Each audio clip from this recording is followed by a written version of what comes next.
y la profundidad de la antología de Madre Verdadera. Entonces, vamos a comenzar con el subtítulo para salvar una enfermedad, para curar una enfermedad, hay que conocer las causas.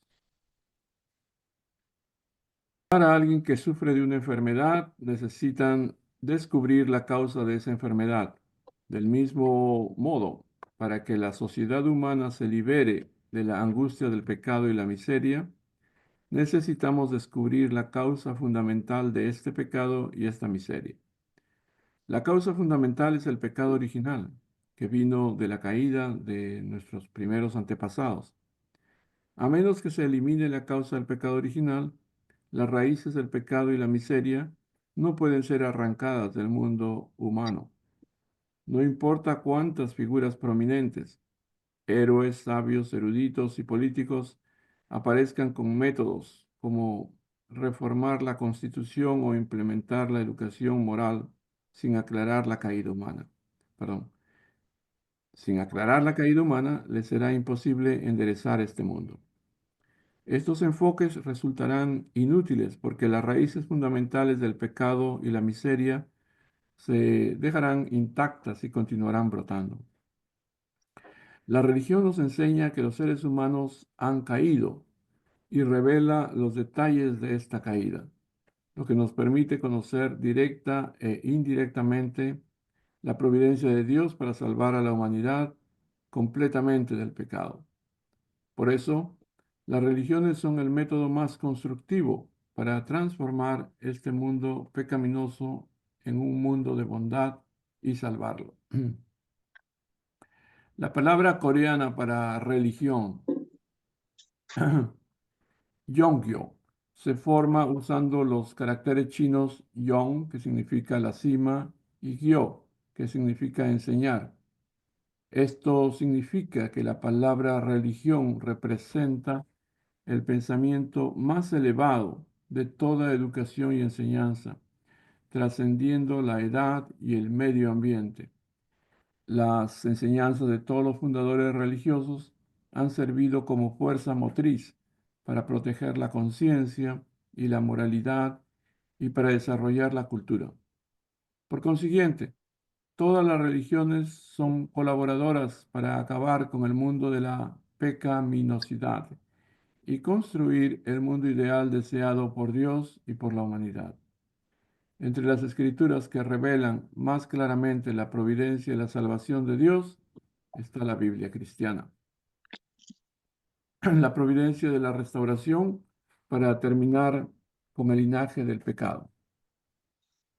La Biblia deja claro que el núcleo de la historia humana es la providencia de la restauración, a través de la cual Dios está tratando de alcanzar el propósito de la creación perdido, cuando Adán y Eva cometieron el pecado original y se convirtieron en padres falsos. El Mesías es los padres verdaderos que dan renacimiento a toda la humanidad en nombre de Adán y Eva. Voy a repetir esa parte. El Mesías es los padres verdaderos que dan renacimiento a toda la humanidad en nombre de Adán y Eva. El propósito original de Dios de la creación era que Adán se convirtiera en el padre verdadero de la humanidad y que Eva se convirtiera en la madre verdadera de la humanidad. Para restaurar este propósito de la creación a su estado original, Dios no tiene otra opción que llevar a cabo la providencia de recrear a Adán. Esa es la base de la providencia detrás de la preparación del pueblo elegido de Israel para el nacimiento de Jesús. Desde el momento en que Adán y Eva cayeron y la humanidad comenzó a multiplicarse centrada en Satanás, Dios comenzó la obra de separar el linaje del bien del lado del mal.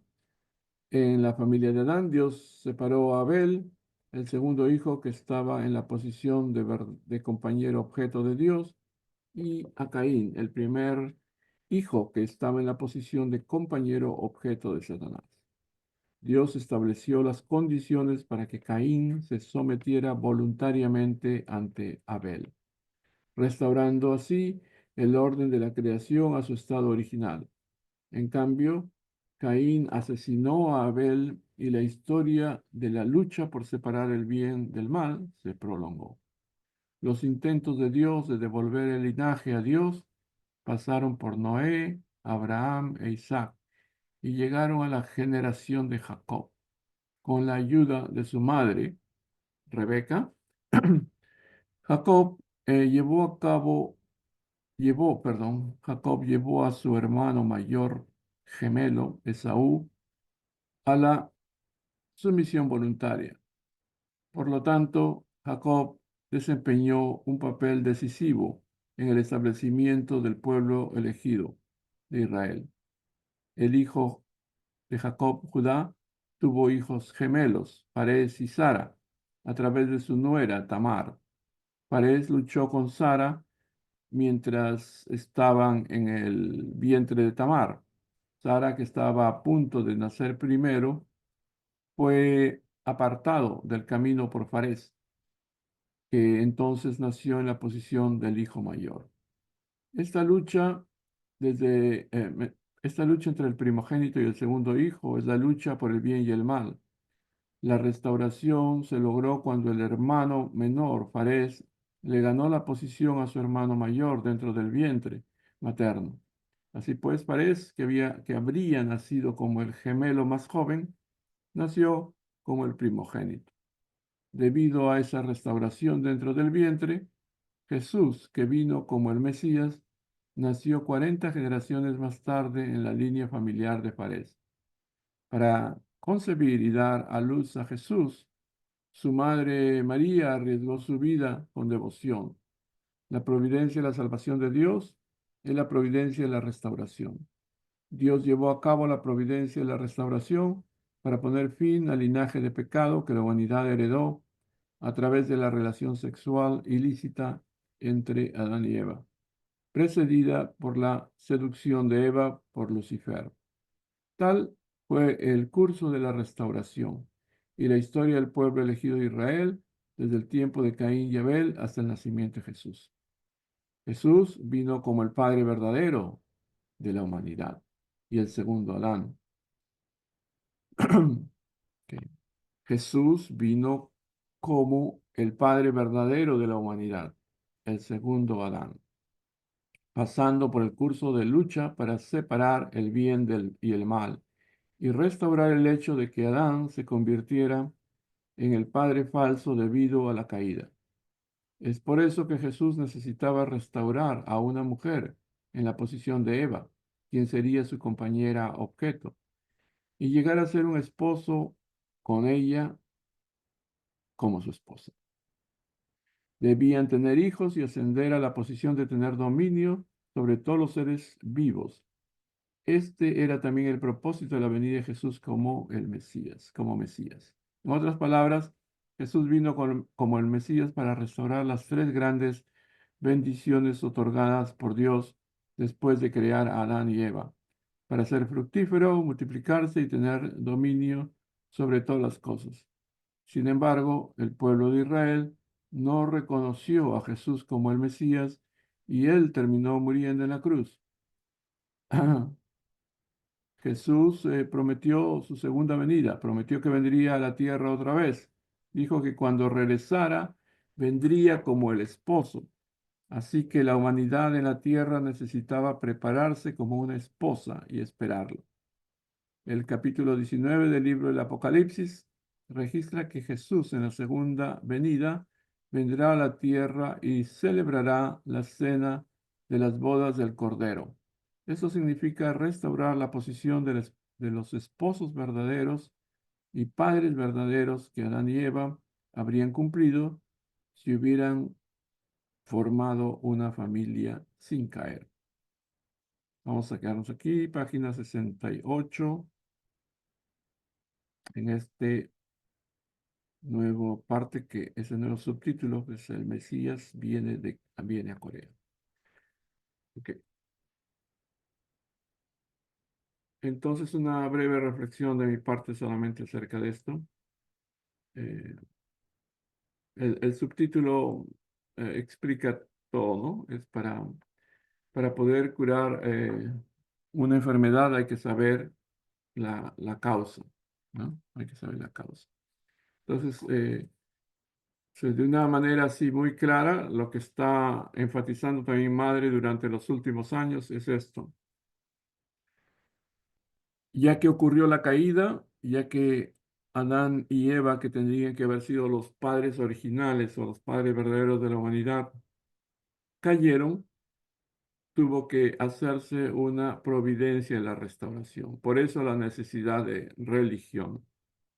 Entonces, Madre explica desde el comienzo aquí qué significa religión, ¿no? Para nosotros que estamos más acostumbrados al griego, al latín, sabemos qué significa religar, pero aquí explica qué significa religión en coreano, ¿no? Como la, la enseñanza más elevada de todas, la que tenemos que saber de todas maneras. A través de la religión sabemos cuál fue el origen del pecado, cuál fue el origen de las dificultades entre el ser humano y hay que resolverlo. Entonces, algo que me parece así bien contundente, muy claro en el esfuerzo que está haciendo Madre en la educación ahora, es saber exactamente cuál es la esencia de la palabra padres verdaderos, esencia de la palabra Mesías, esencia de la misión de Jesús, la esencia de la misión de los padres verdaderos. ¿Y cuál es esto? Es decir, todo se basa en esta explicación que está aquí. Adán y Eva cayeron, tienen que ser reemplazados. Necesitamos padres verdaderos, necesitamos padres originales, ¿no? Adán tenía que ser reemplazado y Eva también tenía que ser reemplazada. Es algo que en la teología cristiana, judeo-cristiana, no se ha explicado muy bien. Se ha enfatizado más en la figura paterna, es decir, la restauración de Adán, pero ¿dónde queda la restauración de Eva? No se ha mencionado, los teólogos no le han dado mucha importancia, o sea, ninguna importancia prácticamente a ese punto. Aunque los cristianos, bueno, cristiano significa Cristo, que proviene de Cristo, entonces, aunque los cristianos estamos centrados en el Mesías, Mesías, como dice en la lectura, es padres verdaderos. La palabra Mesías significa padres verdaderos. Entonces, eso tiene que estar muy claro en nosotros. La esencia de la palabra Mesías es padres verdaderos. Jesús fue educado, fue preparado, el nacimiento de Jesús fue preparado por muchas generaciones a través de tantos sacrificios, revirtiendo, poniendo en reversa, ¿verdad? Las cosas que ocurrieron en la caída fueron puestas en reversa a través de mucho sacrificio, mucho dolor, mucha sangre, muchas situaciones penosas pasaron para que Jesús naciera en un vientre limpio, que no tuviera la acusación de Satanás sin pecado original. Por eso es el Hijo unigénito, ¿no? Pero ¿dónde está la hija unigénita? Tendría que ser acompañado de la hija unigénita, ¿no? Eso no ocurrió en la historia. Israel no hizo las condiciones para que esto ocurriera.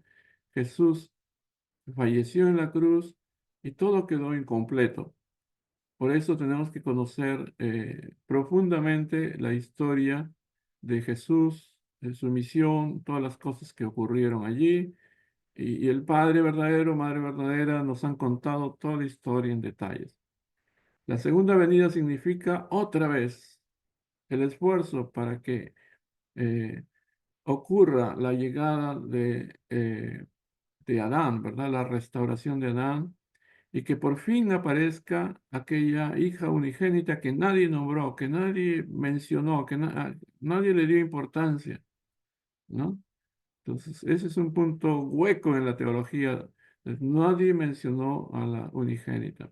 Sin embargo, la segunda venida significa la aparición de la unigénita también, ¿no?